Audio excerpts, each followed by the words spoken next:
שלום לכם, אנחנו בישיבת כתבים. Hola, estamos en la reunión de escritores con el Rav Dr. Michael Leitman. Hola, Dr. Leitman. Hola a todos. Empezamos con nuestro primer tema, el proyecto de mapeo BDS. Norma, por favor, buenos días, dice Norma. Un movimiento israelí en Boston anunció recientemente una iniciativa llamada Mapping Project, que consiste en una base de datos de lugares y personas en sinagogas, centros comunitarios, corporaciones, instituciones y empresas que hacen negocios con Israel. El propósito de este proyecto es identificar esos cuerpos para desacreditarlos y también desmantelarlos. Los desarrolladores dicen que el proyecto de mapeo identifica las instituciones responsables de la colonización de los palestinos, el imperialismo estadounidense y otros sistemas de opresión de la integración. Nuestra pregunta: la iniciativa del proyecto de mapeo es un grado nuevo y más amplio de la BDS, como si fuera una especie de actualización, porque BDS daña a un proyecto o negocio en particular y el mapeo es un deseo de dañar una red de empresas, no solo algo local, sino a lo largo de la red, detrás de cada organización y negocio. Entonces, ¿qué piensa usted? No es nada nuevo, dice Dr. Leitman, diría yo. Lo que quieren hacerlo en otra forma, pero de hecho, cuando no quisieron hacer problemas a proyectos que se conectan con Israel, etcétera. Siempre ocurrió. Y ahora lo hacen en una forma más organizada, concreta, a través de todo tipo de archivos y sistemas. Muchos en Estados Unidos creen, los líderes judíos en Estados Unidos piensan que este proyecto es similar al mapeo de los negocios judíos que los nazis usaron en preparación para los pogromos durante la noche de los cristales de 1938. La pregunta es si existe tal peligro. Ellos no dicen cuál es su meta, pero dicen que hay que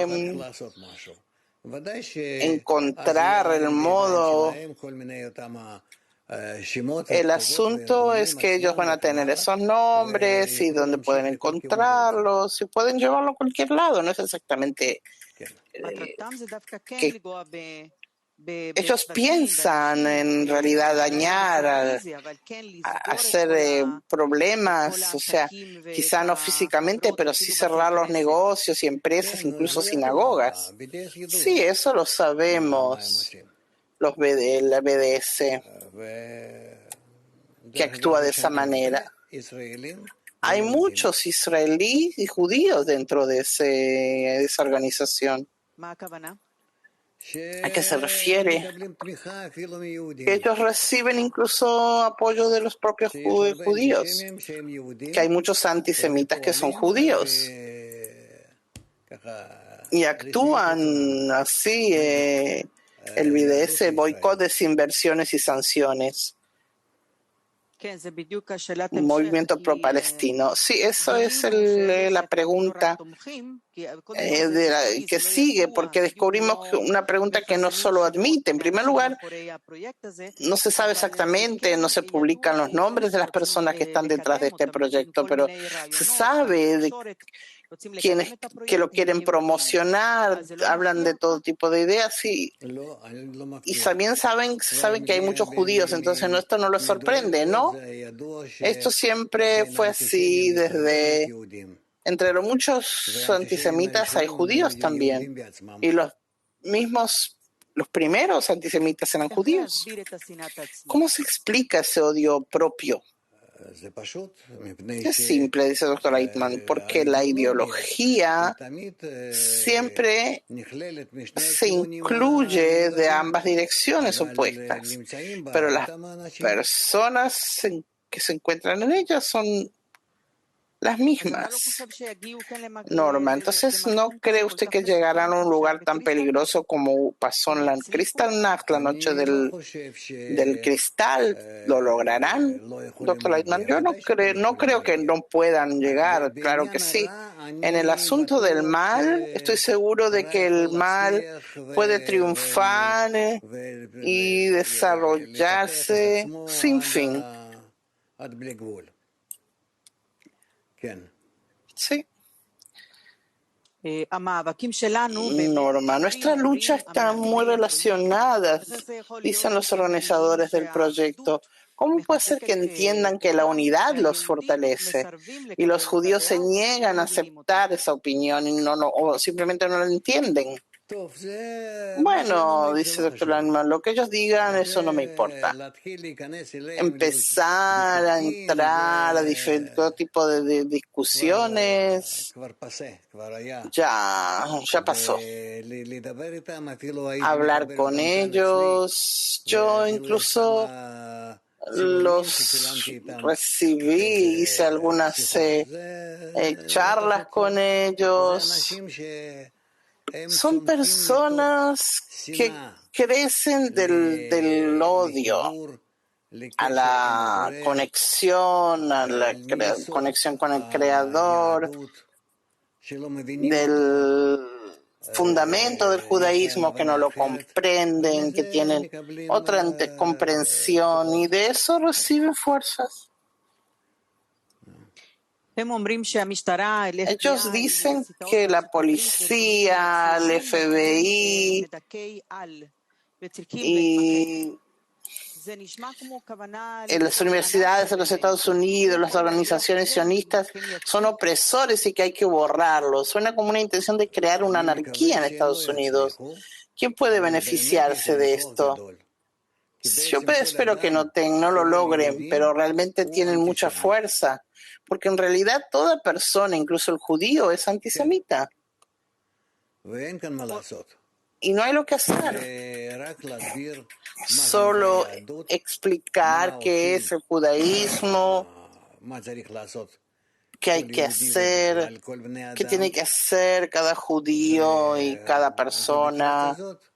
Y de esa forma, solo con la explicación, quizás podamos debilitarlos, pero en realidad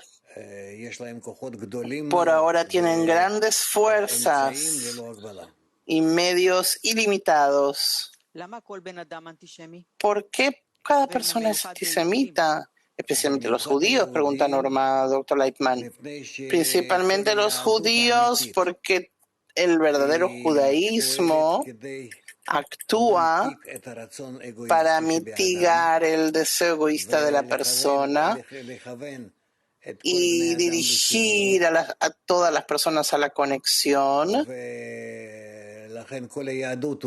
Y por eso el judaísmo es ama a tu prójimo como a ti mismo, que tiene que llevar a la humanidad al abrazo, a la conexión, y de esa forma también estar conectados con el Creador.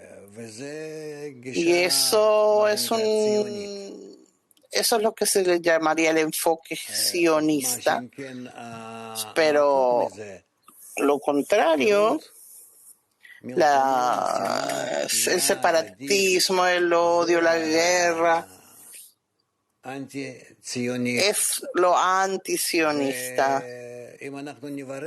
Y si escudriñamos un poco estas cosas y lo explicamos, entonces todos verán cuál es el origen del sionismo y el origen del antisemitismo, y por qué hay una brecha entre ellos y por qué hay una lucha entre ellos, que en realidad no hay aquí algo que los conecte. Y por eso entrar a una conexión, a un acercamiento, a un trabajo común, la comprensión mutua, es imposible. Hay que entenderlo. Y lo que sí tenemos que hacer es solamente explicar a todos cuál es el origen del antisemitismo frente al sionismo y cuál es su futuro, el futuro del sionismo frente al futuro del sionismo, y que no va a haber otra alternativa más que todo el mundo. Claro que eso puede llevar muchos años y muchos discernimientos, incluso amargos y difíciles, pero en definitiva el mundo entero tiene que saber que todo el antisemitismo destruye al hombre, a la humanidad, y no tiene lugar en el mundo. Pero mientras tanto nos ayuda. Los antisemitas ayudan a los sionistas. Ellos despiertan ese odio, esa inquietud, y los judíos se despiertan de todo tipo de formas, ya sea religiosos, seculares, y por eso yo no siento que hay en ellos enemigos y rivales, sino el hecho de que nosotros no hacemos nuestro trabajo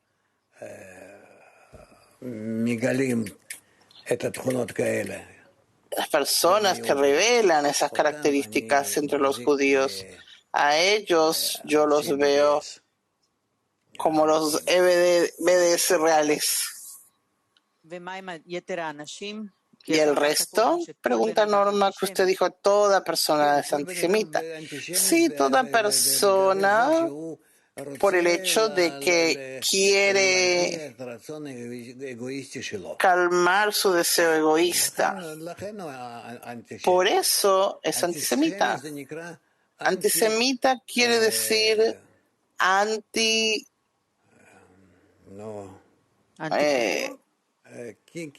anticonexión, se puede decir. ¿Cuál es el futuro entonces del sionismo? El futuro del sionismo es explicar en todas partes y también reforzarse a sí mismo que tenemos que estar más conectados entre nosotros como un solo hombre en un solo corazón, y tratar de estar conectados a la fuerza general de la naturaleza que se llama Creador, y encontrar en esa fuerza nuestro fundamento, y así vamos a poder lograrlo. Si nosotros renunciamos a ese ego mutuo que está entre nosotros y queremos conectarnos por encima de nuestro ego, y nosotros al Creador, a la fuerza positiva, al amor que está en la naturaleza. Tengo muchas preguntas más, no sé si vamos a tener tiempo. ¿Hay conexión entre el comunismo y el antisemitismo? No. No algo especial. Los comunistas son los que quisieron desconectar la conexión, todas las cosas positivas que hay en el sionismo, y hacer un movimiento que no está relacionado ni con los judíos ni el pueblo de Israel, sin explicar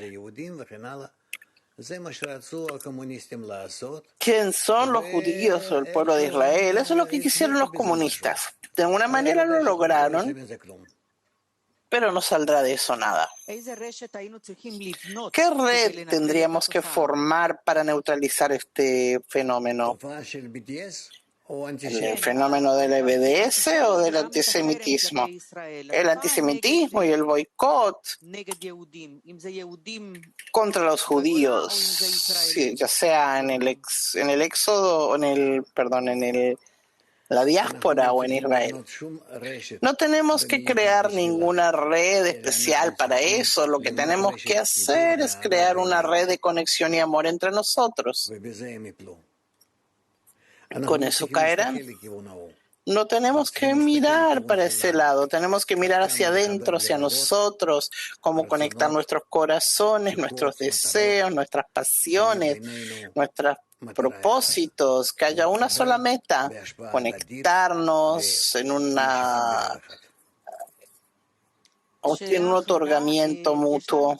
Última pregunta, el tema, dice, no, tenemos muchos amigos, estudiantes suyos en Boston que están preocupados. ¿Qué tendrían que hacer ellos? ¿Solo en Boston? Por ahora empieza en Boston. Ese mapeo que estábamos hablando. También estudiantes y no tienen que luchar contra eso, no. Tienen que hacer su trabajo, lo que hacemos nosotros, en la conexión entre nosotros, acudiendo al Creador, no que empecemos a actuar ahora con organizaciones fundadas contra Israel, digamos, o judíos. Nos faltan de esas organizaciones. Lo que tenemos que hacer es publicar nuestro propósito sin tomarlos en cuenta. Gracias. Pasemos a nuestro próximo tema sobre una ola de abandono de policías. Desde principios de año, dice Shelley, han renunciado unos 40 policías en Israel. El año pasado también el número de renuncias fue de alrededor de 600 y la policía trabaja muy, muy duro para reclutar nuevos oficiales de policía. Las razones para ir del abandono es el agotamiento, un salario bajo, en promedio. También puede aumentar la tentación de aceptar sobornos, jornadas laborales largas desproporcionadas al salario, horas extra, falta de recompensa por la excelencia y la inversión y un abuso de oficiales y comandantes en sus órdenes sin tener a quién recurrir para pedir ayuda. ¿Por qué exactamente tantos? ¿Por qué ahora precisamente tantos policías dejan el sistema? Justo la mano es que ya se han cansado, no los toman en cuenta, los abusan, los explotan. Es parte supuestamente del ejército y por eso pueden hacer con ellos todo tipo de cosas. Si ellos se callan, no es como con los ciudadanos. Y en todas partes un policía es más elevado, fuerte, honrado y recibe. Conozco países en los que un policía recibe más dinero que un médico.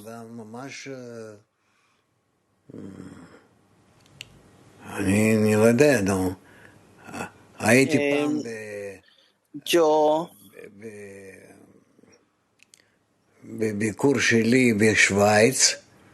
cuando estuve en una visita que hice en Suiza y hablé allí con un conocido que trabaja con esos sistemas policiales. En su momento recibían 8.000 euros, que era mucho en esa época, además de todo tipo de beneficios, 8.000 euros al mes, no es algo importante, más que el promedio. Y por eso él hablaba de que se trataba de un puesto respetado, honrado. Sí, un policía también pone en peligro su vida, dice Shelley. ¿Por qué en Israel no se le valora y no se le paga? No me preguntas a mí, eso hay que preguntarlo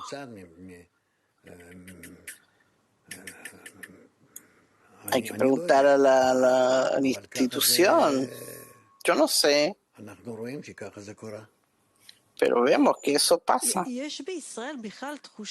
Hay en Israel una sensación de que los que dan los servicios principales, médicos, maestros, policías, nadie los valora, como que ellos tienen que hacerlo, aunque reciban o no reciban un buen sueldo. No hay un honor que se les da.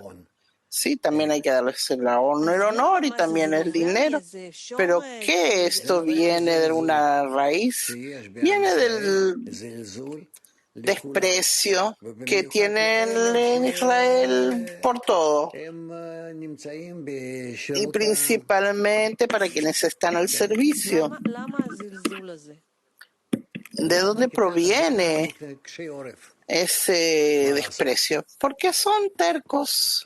Ese es el pueblo.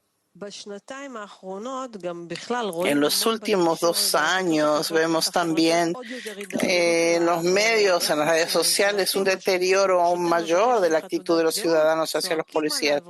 Si un policía te pide la cédula, le gritan, muchos se pelean con él, lo golpean, como lo que es más básico, como un policía que le pide a uno que se identifique. ¿Qué pasó al israelí que pierde completamente el control en estos 2 años? Doctor Lightman, el ego crece, nadie soporta nada, principalmente en el pueblo de Israel, que es un pueblo terco, y por eso ocurre y va a pasar más y más. Tenemos que entrar en un proceso de preparación,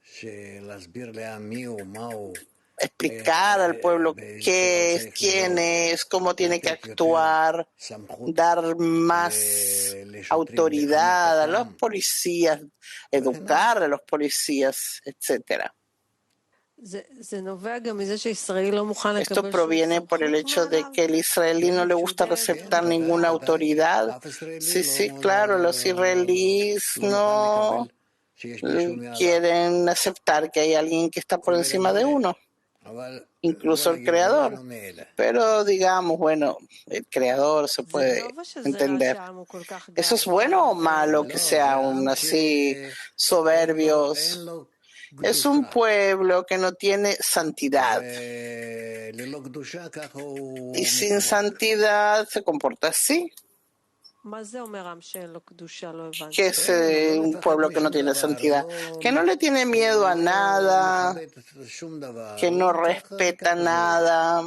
Así es. Peor que todos, está escrito que el pueblo de Israel sube muy alto y cuando cae, cae muy bajo. ¿Qué se hace con este pueblo? Yo ya no sé, dice Dr. Lightman. Antes de mí pensaron mucho que se puede hacer y dejaron esto sin solución. En el libro de Deuteronomio se habla sobre la importancia del policía. El policía es uno, un policía de sí mismo, todo el tiempo revisarse a sí mismo, autoanalizarse, si se encuentra en la elección correcta de lo que está haciendo. Eso significa en todos tus portones ver cada día como nuevo, que uno nace nuevamente, que se sitúa positivamente ante todos. ¿Cuál sería el castigo que tendría que temer? Si es un policía, bueno, lo puede llevar preso, pero ¿qué ayuda a la persona? Doctor Lehmann, sin educación nada ayuda.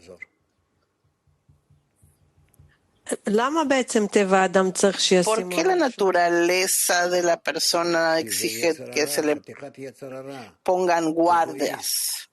Porque es un egoísta, tiene la tendencia al mal, principalmente el judío. no puede uno sostenerse en una corrección total. ¿Aún se necesitarían los policías o estará de más? No, no va a ser no estar de más hasta el final de la corrección. ¿Por qué? Porque siempre tenemos necesidad de esas fuerzas que nos restringen, nos estabilizan.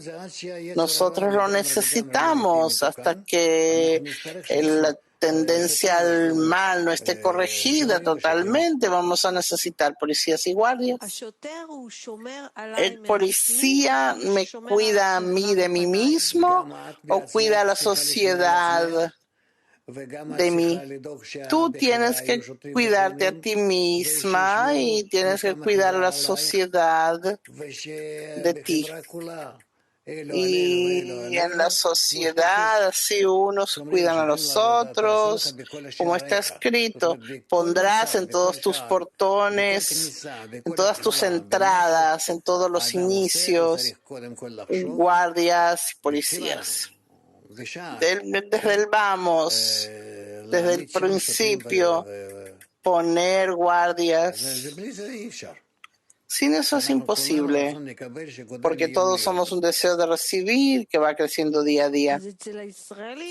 Entonces, para el israelí, dice Shelley, es un conflicto. Por un lado, no está dispuesto a recibir autoridad, no le importa de nadie, y por otro lado, tiene que agradecer al policía que lo cuida. Eso depende de la educación de esa persona. Por otro lado, dice Shelley, en los últimos 2 años hubo mucha crítica contra los policías, todo tipo de casos que se cierran sin solución o que les lleva mucho tiempo llegar a los sitios de la delincuencia.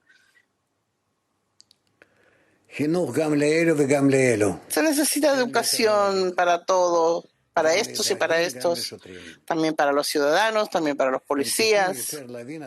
Tienen que entender que no pueden uno sin el otro. Última pregunta sobre este tema más general.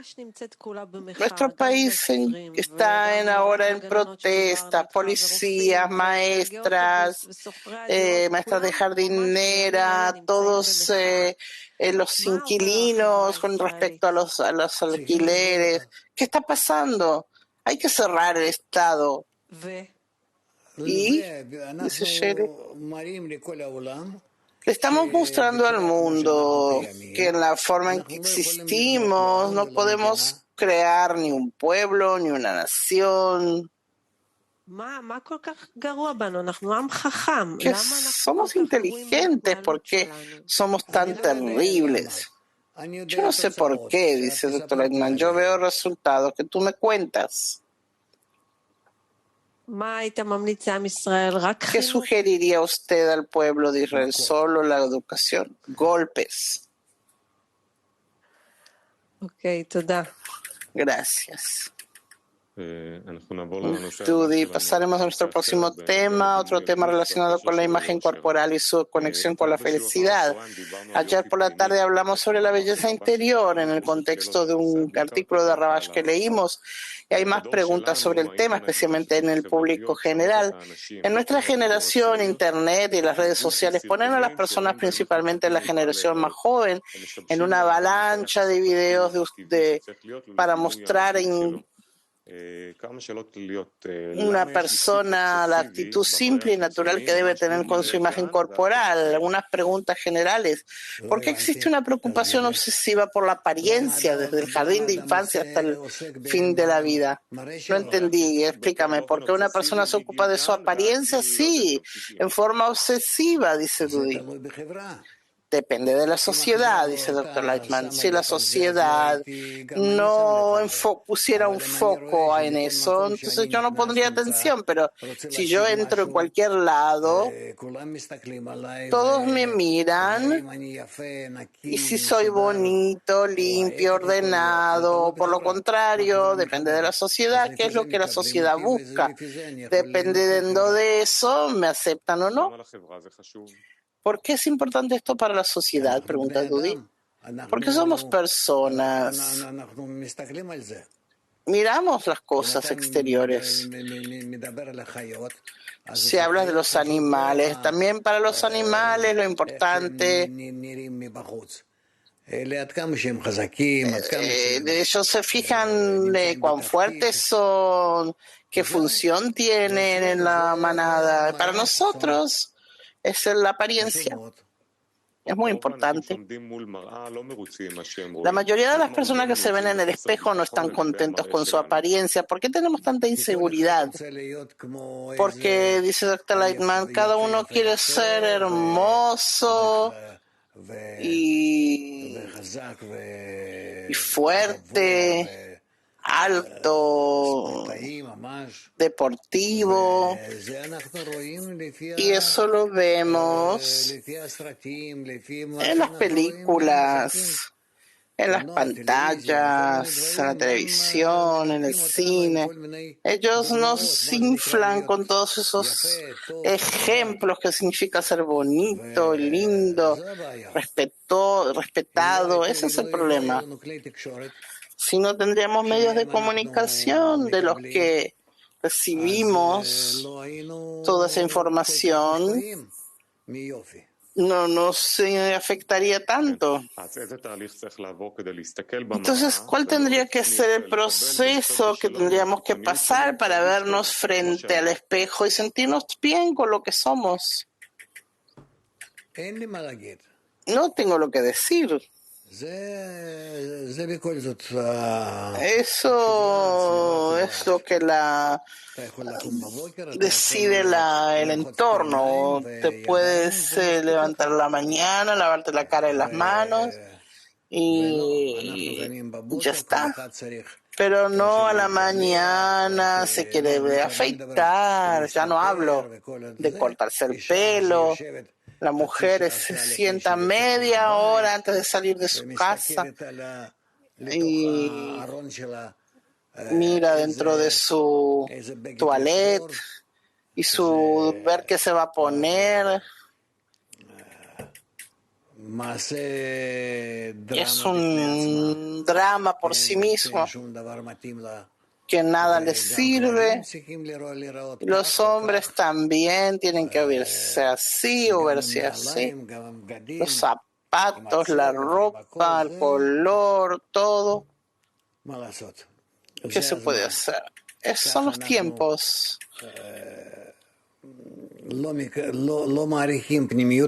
No valoramos la interioridad de la persona, sino su exterioridad. Rabash decía que él, por su parte, que estaría bueno que todos vayan con pijamas, que cada uno se pone su pijama. Es cómodo, cálido, tiene bolsillos y va, camina. ¿Qué necesita más que eso?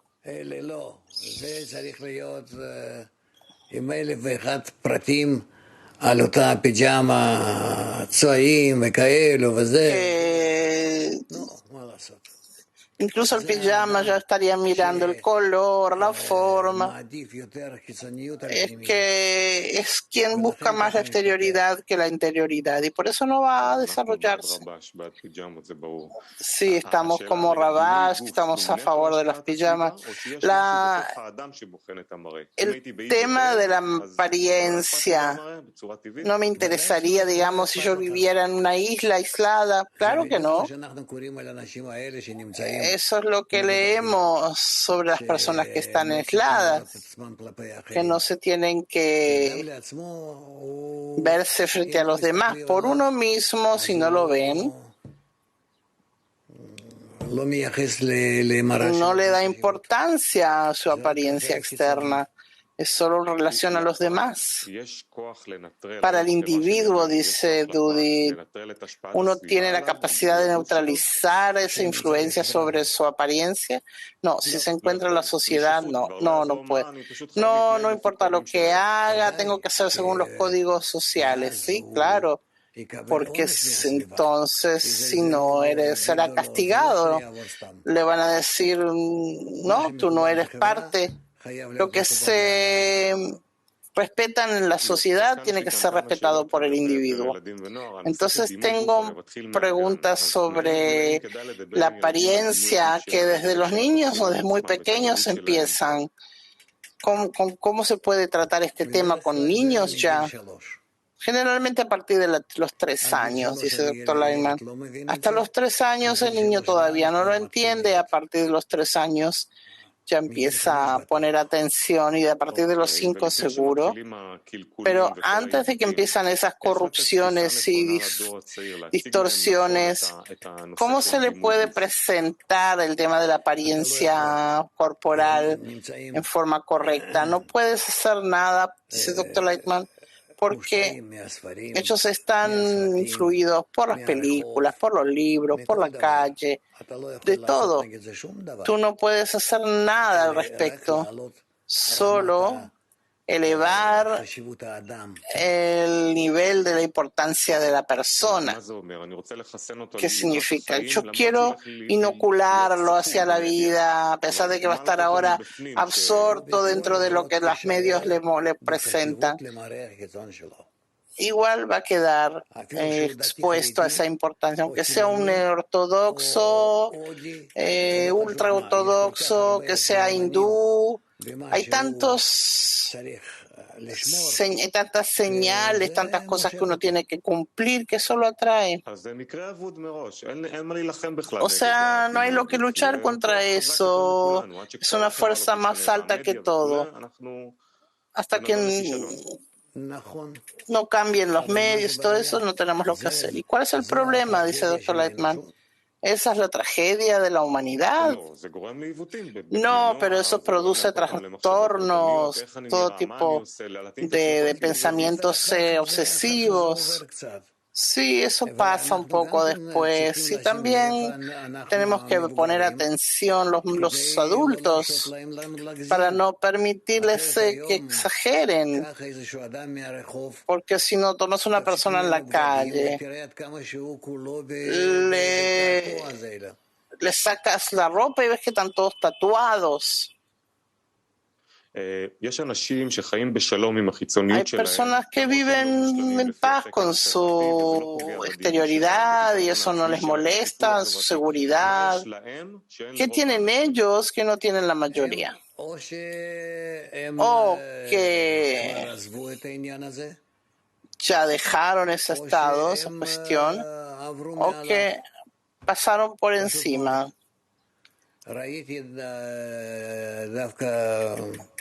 Yo he visto más jóvenes, muchachas que muy feas, pero ellos lo aceptaron, lo asimilaron y no sufren por eso. Y tú ves que relativamente pueden ser felices sin tener esa exterioridad bonita, supuestamente. ¿Cómo lo hacen? ¿Cómo pasar de una seguridad que no te importa? Educación, solo educación. ¿Cómo hacer que el niño acepte sus detalles, lo que es altura, peso, apariencia? Si eso influye en la sociedad, claro, la sociedad influye mucho.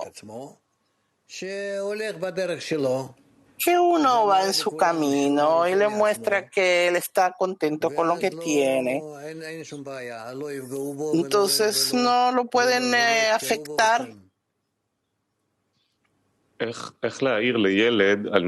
Como, por ejemplo, si un niño tiene una tendencia a engordar sin hacerle daño, no, si tú puedes corregirlo, hay que dar una observación, pero si no, no, que sea como está. Pero si por medio de una dieta o un deporte tú puedes cambiar algo, entonces sí, hay que hacerlo. La tendencia es ver en el cuerpo algo estético.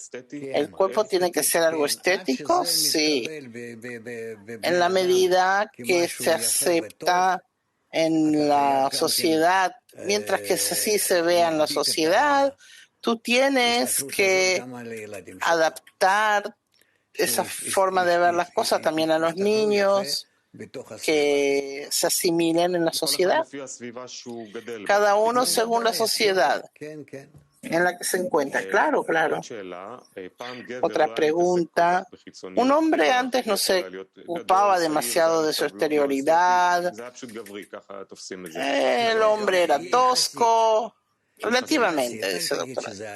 No, no digas que siempre fue. Relativamente, sí.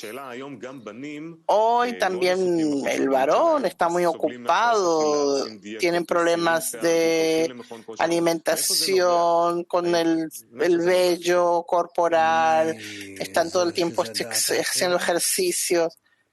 ¿De dónde proviene? Eso es la influencia de la sociedad. No hay lo que hacer.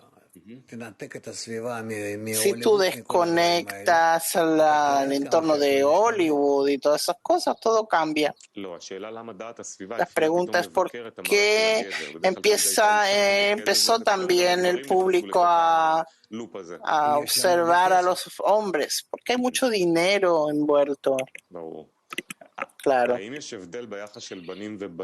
Hay una diferencia entre cómo el hombre y la mujer perciben su apariencia. Sí, tenemos estándares diferentes. Según eso, se miran a sí mismos.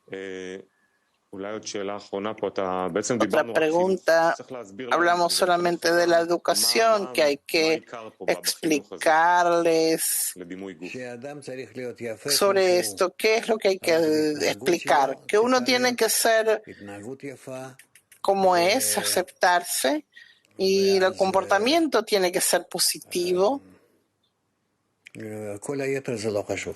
Y el resto no es importante.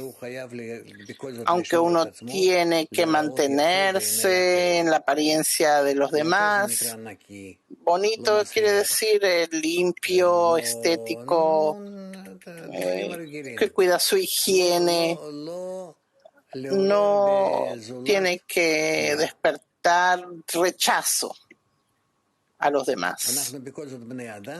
Igualmente somos personas y nos influencia mucho a los sentidos la apariencia. Una persona que se comporta bien, la persona va a ser apreciada por los demás.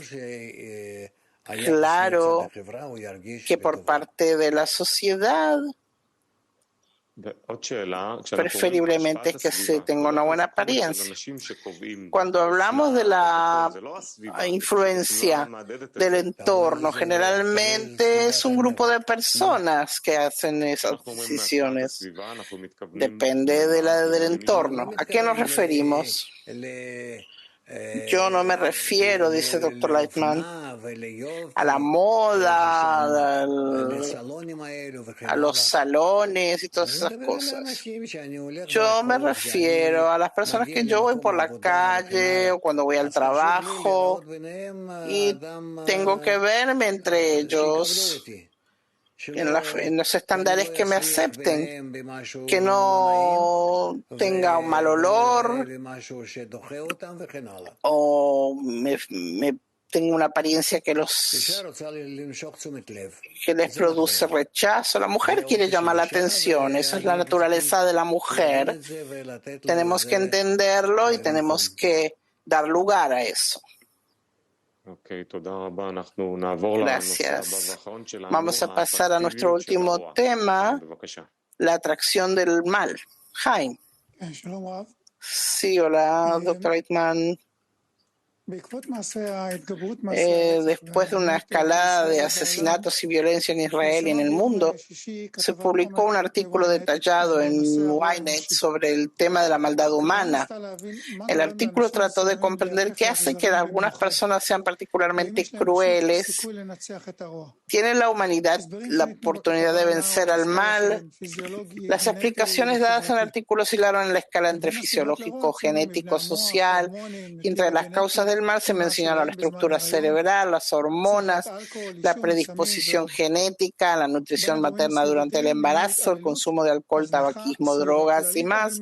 Entre las ambientales, factores como el abuso, la negligencia, el medio ambiente general y todo tipo de otros factores ambientales. En primer lugar, ¿qué cree usted que hace mal a la gente, doctor Lightman? El deseo egoísta que crece en forma exponencial en nuestros tiempos, él es el factor de que crezca el ego y esa es la razón por todas las tendencias negativas y todo tipo de fenómenos negativos en la sociedad humana, en todos los confines del mundo. El deseo de recibir, dice Jaime, lo tiene todo animal, toda criatura, también el hombre. Y aunque crezca en el hombre, ¿por qué lo convierte en malo, en cruel, doctor Lightman? Porque yo empiezo a medirme en comparación a los demás. Y entonces, cuanto más alto soy a nivel de los demás, me siento mejor. Y por eso no hay aquí mucho lo que hacer. Yo debo comportarme de una manera que yo me sitúo en un estado seguro,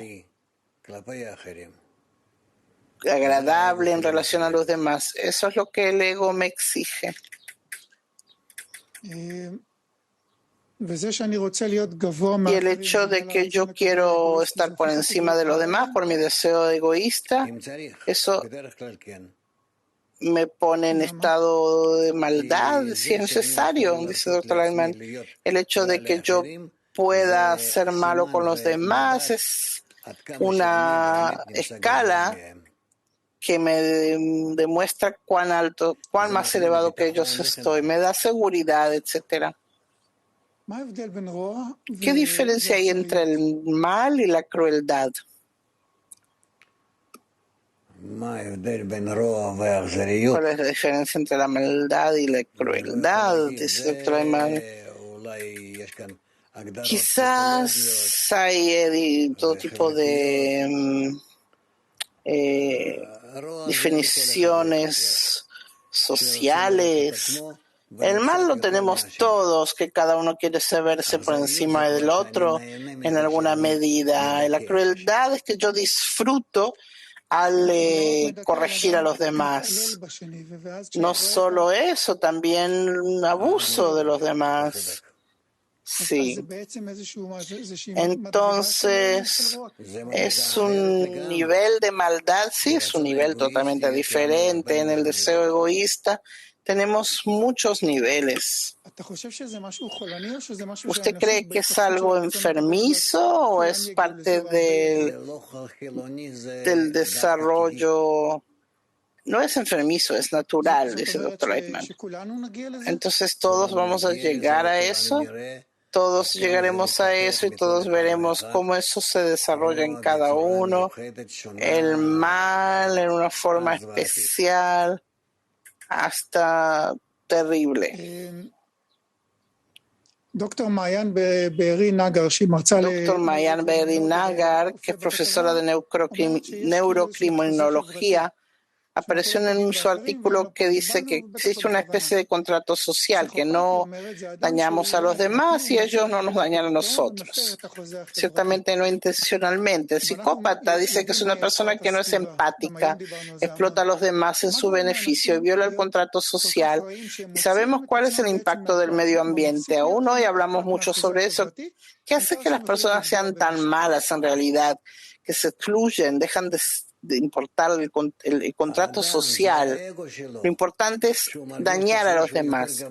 Es el ego de la persona que se siente que puede dominarlos y eso es nuestro ego, es la esencia del ego, sentirse por encima de los demás. Por eso no es de asombrarse que eso crezca y se revele en nuestra sociedad. Una persona así ya no es influida por la sociedad. Sí, pero su impulso interno de estar por encima de los demás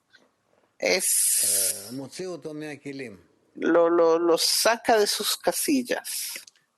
El profesor Gideon Greif es un historiador, dijo que el problema es que el mal a menudo es simplemente más atractivo y que es la tragedia de la raza humana.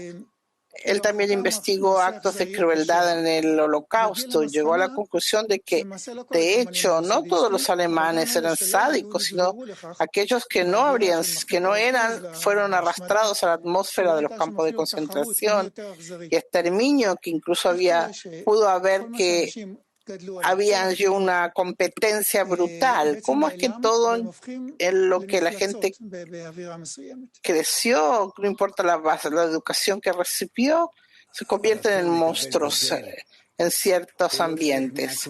Dr. Lightman, el deseo de recibir no necesita justificaciones, es la fuerza de la naturaleza que crece en todos. Lo vemos en los niños cuando crecen. Y tú vas viendo cómo va, a medida que va creciendo, se va haciendo más egoísta, más concentrista. No hay lo que hacer. La corrección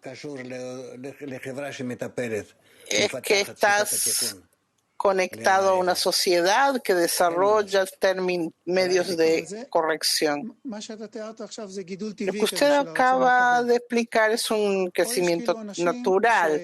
Aquí estamos hablando de personas que su deseo de recibir no se desarrolló a ese nivel, pero por el entorno en el que se encontraban se sentían apañados. Sí, la influencia del entorno es en todas las direcciones. Eso cambia su deseo de recibir. Se le puede aumentar el deseo de recibir, cambiar su forma. Uno aprende del entorno, cómo puede disfrutar, cómo puede sacar tajada o dañar menos o beneficiarse más, cuánto lo van a le van a dar honores. Todo está dentro del deseo de recibir egoísta, pero frente a esto no puedes hacer nada. Puedes sacar miles de leyes y no ayudar nada.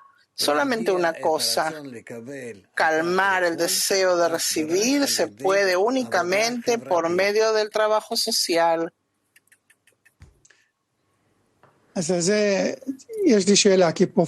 Tengo una pregunta. ¿Por qué este profesor Greif, por otro lado, argumenta que todo depende de uno mismo, que cada uno tiene que considerar su comportamiento,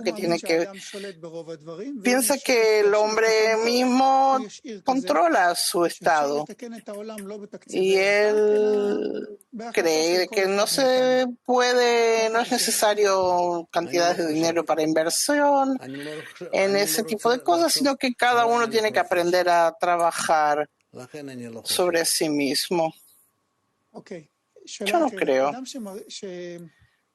Una persona que se convierte en dañino. ¿No se siente mal al hacerlo? Si se siente mal al ser malo, entonces se restringiría de alguna manera para sentirse bien. ¿Y piensa que es una persona mala o no? No se ve como persona mala. No. Uno siempre está dentro de sí mismo, se justifica. ¿Toda persona puede convertirse en un monstruo en ciertas condiciones? Sí, claro. No hay una persona si tiene deseo de recibir. No hay una persona que no se pueda criar como un monstruo, que él disfruta cortando partes de otra persona. ¿De qué depende la moral de una persona?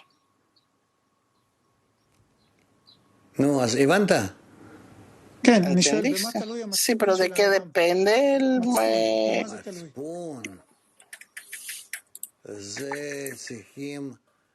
eso? Hay que... La conciencia tiene que ser algo que uno se le implanta, entonces uno tiene que desarrollarlo en sí mismo. Uno puede vivir en eso toda la vida y no alcanzarlo. Tienes que implantarle la forma humana. ¿Qué significa eso? No lo sé. La forma humana, ¿qué significa ser hombre, humano,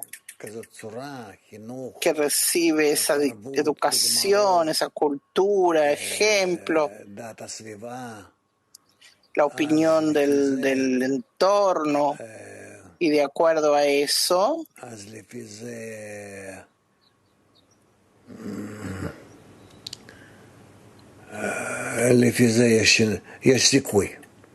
tiene la posibilidad.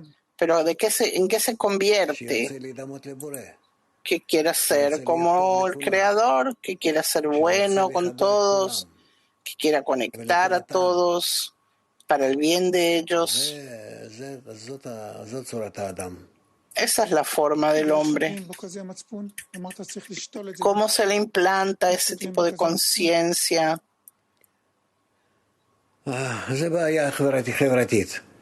Eso es un problema social.